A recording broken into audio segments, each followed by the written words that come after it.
Today is our first conference challenge in CFP 26 Dynasty. So I've been trying to find ways to spice up the CFP 26 videos, and I don't want to just go in and do rebuilds where I do the recruiting and play the games or whatever, because those videos would take like 7 hours for me to make and they wouldn't be that fun. I've tried to do them and it just is not an enjoyable process.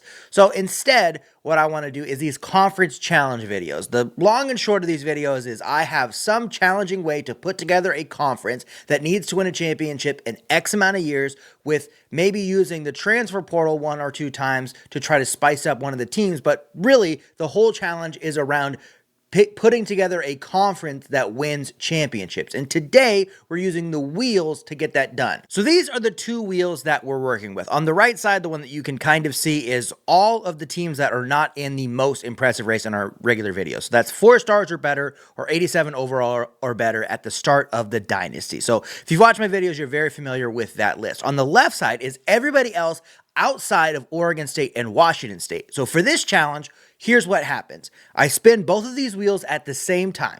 2 teams will come up. I have to pick one or the other. We're going to do that 8 times. I need to pick 4 teams from the right wheel, 4 teams from the left wheel, and they'll all go into the Pac-12 to create a 10-team conference. From that conference, one of those teams needs to win a championship in the first 2 seasons. If we don't win it in the first season, I can use the transfer portal in between the 2 seasons for one team. I can pick what team during the transfer portal. I'll do some research and pick which team I think I can improve the most to win a championship, and we can attempt to win the championship in year 2.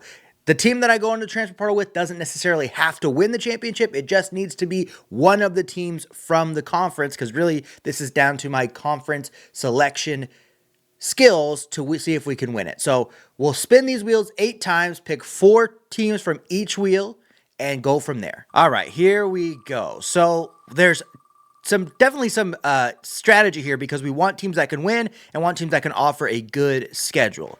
So our first 2 teams are SMU and North Texas. I'm going to go with North Texas. USC and Michigan State. This one we're going with USC. So 1 from each wheel so far. We want to pick winners from the right side. So a team like Florida State doesn't usually win, so we're going to go with Cincinnati here. 2 from the left, 1 from the right so far. Okay, A&M doesn't necessarily win so much, but Toledo is too far down. It'll hurt our scheduling, so we're going to go with A&M on the right side. Okay, 2 from each so far. We've got 2 more left on each wheel. Clemson is going to be a big pick here.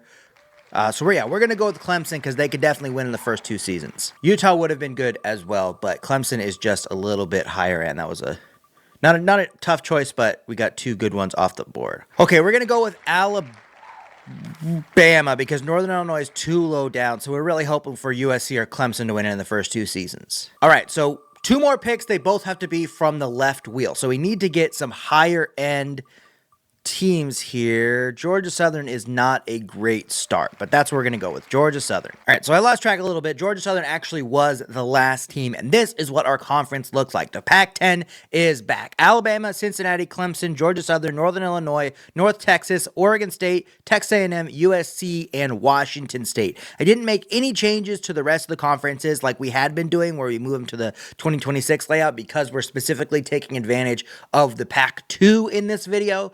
But this is the conference that we have to win a championship with in the next 2 seasons. So we'll start with Oregon State, but we'll jump in with whatever team we decide has the best chance in this upcoming transfer portal if we don't win it in this first season. It's a new type of video, so make sure that you let me know how you like it. Like the video, subscribe to the channel. We're trying to get to 1,000 subscribers before CFP 27 comes out, which is in just a couple months here, so make sure that you are along for the ride. But let's sim to the first CFP poll and see how the Pac-10's doing. All right, so a 2-6 start for Oregon State, not great, but we do have Clemson in the top 5, currently 8-0. We also have USC in the top 6, 7-0 currently. Who else do we have up here? Alabama is 4-3, but they're number 15 in the country. Who have they lost to? So just lost to USC, A&M, and Clemson. A&M is also a top 20 team. Got some good non-conference games for Alabama at the end of the season, so maybe they can pick it back up. That's a good thing about bringing in like SEC and Big Ten teams, because they'll still have those non-conference games just by the system there. A&M down here, we passed on SMU early in the video. and they are number 18, but I don't know that they would be number 18 with our schedule. So we have 4 teams in the top 25, our 4 teams from the non-most impressive race. Nobody else has made a move in, but 2 undefeated teams, and really probably 3 teams that have a chance at making the playoff with where we're currently at. Let's look at the conference standings just to get an idea of if anybody else has a chance at jumping up. Okay, so yeah, it's pretty much 2 halves of a conference.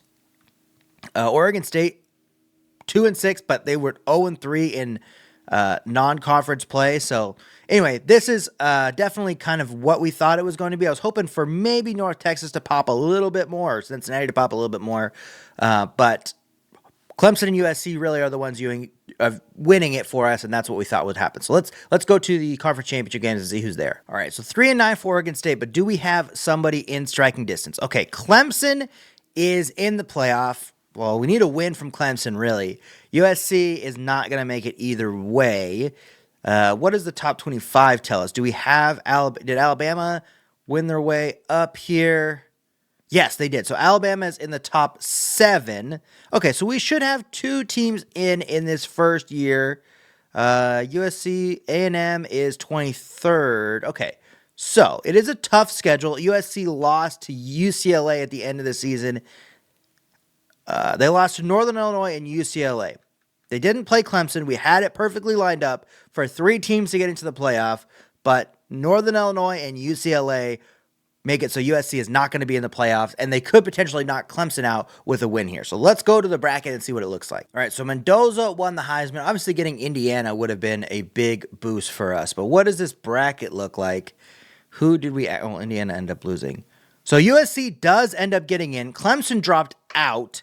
I don't know if that's good or bad for us, but we have 2 teams in, one that has a home game. Alabama's be hosting TCU, and USC gets in with the 5th automatic qualifier. I guess that makes sense, right? I didn't really think about that we didn't spread things out so much. So USC gets the automatic qualifier. They have to go on the road to face off against Texas Tech. Clemson probably is like number 12 after that loss. So that sucks a little bit, but we do get 3 teams in the first season. Alabama has a tough road. USC has a tough road as well. Even if they can get past Texas Tech, they have to play Oregon. Alabama would have to go to the Orange Bowl to face off against Indiana, who has 1 loss, which was the Big Ten championship game. So let's just sim and see where we're at for the quarterfinal. So USC does come up short, so them beating Clemson definitely hurt us because Clemson was 9. So with the win, they could have potentially hosted like Michigan there, but instead they end up losing and we get USC on the road. But Alabama does get past TCU by 2 touchdowns, so they have a tough game here coming up against Indiana, but they're our only hope left. So let's see if they make it to the semifinal. And they end up losing by 10 in the in the quarterfinal. They just couldn't make the comeback at the end there. So Alabama gets to the quarterfinal, USC gets in, and Clemson almost got in. I'm going to go with USC in the transfer portal if Jade Mailava stays, because they get pretty good in year 2. I might go with Clemson depending on what the quarterback situation is at USC. I don't think Alabama needs my help since they were already number 7, and I don't know how much more I can improve them with the transfer portal rather than just their players staying. So let's sim through the national championship, see who wins, and then go to the transfer portal. So Miami, the 11 seed, makes a run all the way through, ends up beating Penn State, the 1 seed, in the national championship in year 1. 2 teams in this year. We're trying to get at least 3 or 4 teams in, but really we're trying to win a national championship. So let's go to the transfer portal, see what the situation is, and I'll let you know who I'm jumping into. So we did end up going with USC. I thought about Alabama because they lost a lot of players, including Ty Simpson, but USC kept basically their core, so they kept Mailava, Makai Lemon, Jacoby Lane, and they had basically just some needs on the offensive line. They already had like a 5-star halfback that was going to come, so these are the players that we end up getting. We signed a few before this, but this is the end of it. So Bryant Wesco, we got Nice, we got Pounch. So we really worked on the offensive line, a little bit on defense, and just trying to fill things out. So we got a bunch of 4 stars on the offensive line. I already signed 2. There's 3 more that you saw 4 stars. We got Coy Parrish as well, the new Duck for this year. Missed out on some of the edge players, but we got some good players on the defensive line, as you see there. Really, I'm curious to see if we got Kewan Lacey. I think if Kewan Lacey didn't come to USC, he went to Alabama. Yeah, so it looks like he probably ended up going to Alabama. Yeah, okay. So that's good. At least he went to someone in our conference. We lost a lot. We lost a lot of players on the edge to Oregon. We lost McClellan back to Missouri. But nice. I think we did pretty well here to clean up for USC. Let's just see what we had to have the number one transfer portal. We had to have the number one transfer portal. No, we did not. But we're up there, top 10.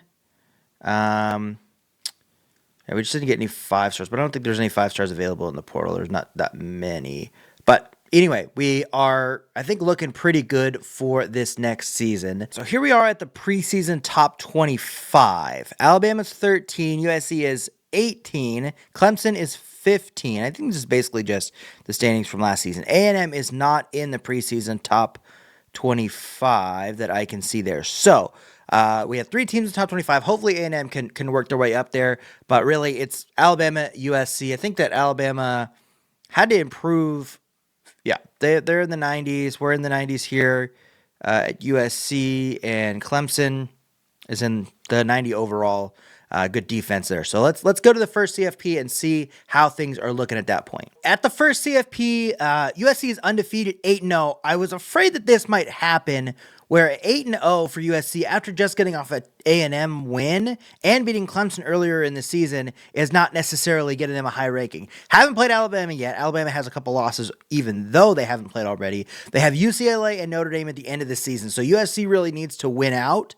Maybe they can survive one of these losses, but being at number 11, they don't have a lot of room for that. And those wins can definitely boost them up the rankings. Alabama is, so Clemson is 13. They just got a win at Alabama. They lost earlier to USC. They have A&M after a bye week. They don't really have great non-conference games. Well, they got the LSU game, but they didn't do super well. So Clemson is right on the edge as well. We could see a USC-Clemson rematch in this year's championship game.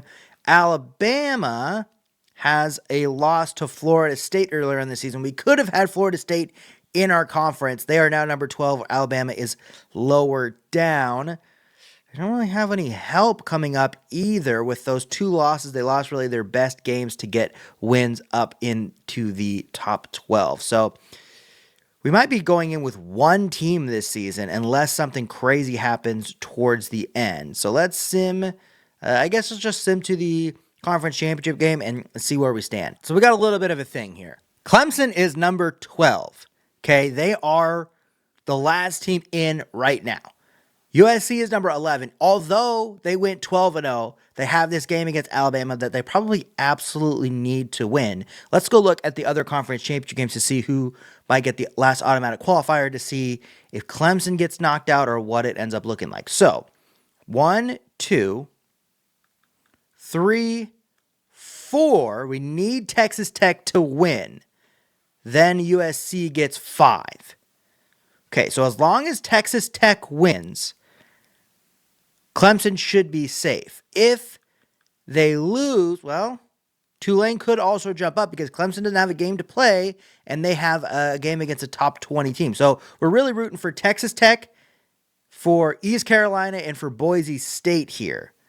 It's going to be tough for Clemson to get in, but either way, we definitely need USC to win this game, and they're not even going to get a home game. This is what I was afraid of with this, is that you would get like weak scheduling the second season, and so they would drop down, and you know, we got hurt with we didn't spin very well on the second wheel. So we'll see if USC can get in here. We might go with no teams in. We're in danger of no teams making it if USC loses. So we'll go to the bracket and see what it looks like. Julian Sayin wins the Heisman. That is not a common occurrence. We get a couple. We get the Blitnikoff for like our 4th receiver. I'm not sure how that worked out. So we get Pitt in the first round for USC. Does another like 3 top 25 wins at the end of the season, and they don't move off number 11. Does Clemson get in though? Clemson does get in. So we get 2 teams into the playoff. Clemson has to go on the road to Autzen in the first round. USC has to go to what? Acrisure Stadium in Pitt in the first round, and then they get Duke in the second round, which we know is a tough matchup. USC technically has the easier path, but Duke is a very tough customer. Clemson will be lucky if they get a win. So we have to have upsets all the way through. If we have 11 and 12, we have to have upsets all the way through if we want to complete this challenge. I guess let's see what happens. And both teams lose in the first round. USC gets absolutely killed, even though we stacked that team to the rafters, and Clemson ends up losing by 1 on the road. They just couldn't complete the comeback. Let's say they went for, and they should have gone for 2 at the end, and they didn't do it, or maybe Oregon kicked a game-winning field goal there. Either way, both teams end up losing. We don't complete the challenge.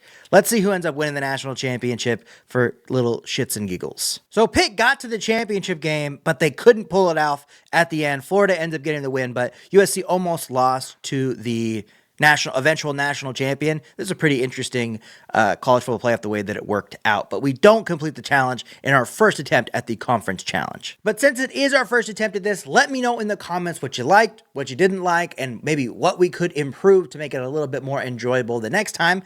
And even what other challenges would you like to see with this conference challenge idea? Leave it all in the comments below. We will be attempting this specific video again, so make sure that you like this video and subscribe to more Bucky Barracks for more.